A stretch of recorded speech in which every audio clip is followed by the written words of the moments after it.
Good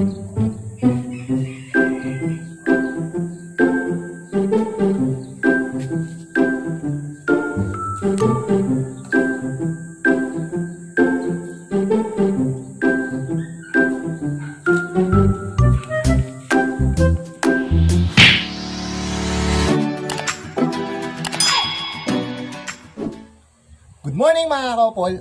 Ngayong araw na to, gagawa uli kami ng isang vlog kung saan ito ay continuation ng ginawa namin pagbablog sa pag-surprise sa birthday ni Ate Tina na mula sa pagbuo ng kanyang munting sari-sari store sa pagpapagawa ng kanyang maliit na tindahan. Yan. Tapos, syempre kung napanood nyo yung una namin ginawang pagbablog, no, saan kami ay namili at kung saan din kami napunta para nga makatipid sa mga pwede namin mabilhan ng mga wholesale, at nandun yun sa ginawa namin pagbablog nung una. At ngayon, no, dahil sa aming pag-initiative ay eto, kung nakikita nyo sa aming background, ayan, tama yan, no, nandito kami ngayon sa tindahan ni Ate Tina. Ang pangalan ng kanyang store ay Sahara Sari-Sari Store. Kung saan, yung Sahara na yun ay galing yun sa pangalan ng kanyang munting anak na si Sahara. Yan. At kung makikita nyo, no, konti pa lang yung mga laman. Pero siyempre, bilang nagsisimulang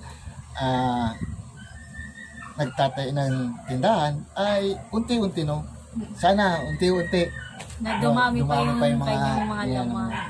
At ipapakita rin namin sa inyo, no, guys, kung paano nagsimula itong mabuo tong tindahan na to, na sa simula ay nandun lang to sa pader sa kabilang bahay namin dito, pero dahil sa tulong ng aming mami, si Mami Alice, ay tingnan niyo naman, oh, meron ng tindahan, di ba? Ang saya-saya. Sari-sari store. Yan. At hindi na namin to patatagalin, no? Kaya nga naman, sa mga hindi pa nakapag-follow sa aming YouTube account, please subscribe our channel and click the notification bell para sa mga paparating pa naming videos. Kaya ano pang hinihintay nyo? Tara, itour namin kayo dito sa aming munting sari-sari store.